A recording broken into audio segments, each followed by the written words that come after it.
Okay, the Real Housewives Salt Lake City finale. I think a lot of people have shared their opinions on whether they think Monica is a good or a bad person based off of her actions. There's a lot to be said. I think that there's also an alternative perspective that I'm looking at it from.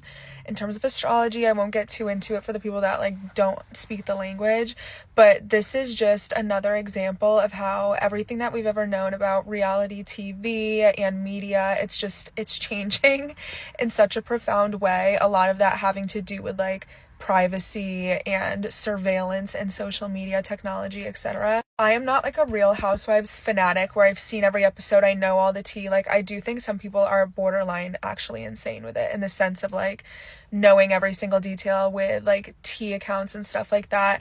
Granted, I think it's interesting to see someone who's on that side of things now be in front of the camera instead of just consuming it. I would hope, ideally, that if Monica were a true genius, and I desperately want her to be, but I don't know if she was actually this calculated, that she has had a long-term plan from the jump. We know that she's a struggling mother. We know that even if she was in on it with her mom, I think it's very clear that they still have a narcissistic abuse relationship.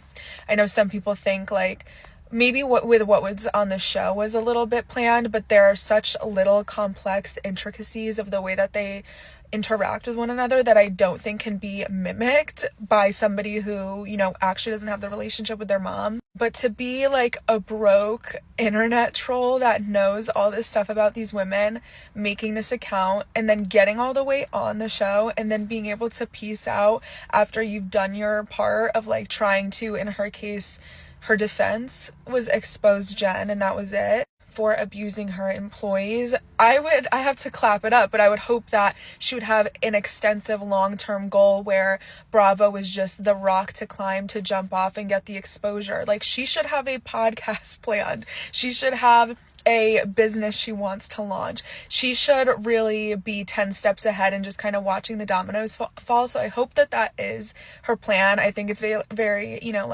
Taylor Swift coded that she did that little photo shoot of warming my hands on the bridges I've burned or whatever. But the other more disappointing, boring, a little concerning side of it is this woman could just be legitimately crazy in her 30s, did all the cheating scandal with her brother-in-law, and happened to be exposed on reality TV. The thing that makes me nervous is that there are some people who genuinely are unstable, and as soon as you put them in front of a camera, you're really cracking open worst case scenario. I think we saw that with Raquel on Vanderpump Rules. I feel like we're seeing that with, is her name Taylor, on Southern Charm? There's just some people who they, for their own safety and everybody else's, should not be on television, but those are always the people that are best to cast because they're bringing drama, they're bringing content, they're keeping people watching. I think it's idiotic of people to say,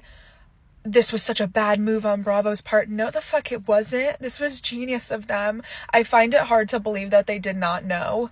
I don't know. I haven't seen the reunion or anything, so I would think it's too much of a coincidence if they didn't know that Monica ran this account and she just so happened to get the casting. I don't know. Maybe I'm talking out of my ass because I really don't know every single detail of what's going on. I just know that she was a new cast member, she worked for Jen, and then she was a part of that account but didn't entirely run the whole thing, according to her. I guess the context of astrology that interests me as I'm thinking of just Pluto going into Aquarius and also Saturn and Pisces, where it's just things that used to be able to be easier to hide, particularly with reality television, it's just no longer working. And the irony of reality TV is that it was once real, but it was too real that they had to fake it, and now it is too fake that the real stuff comes on to the reality TV that is fake, and it breaks the fourth wall a little bit. And obviously as a viewer it's ooh, this is good reality TV.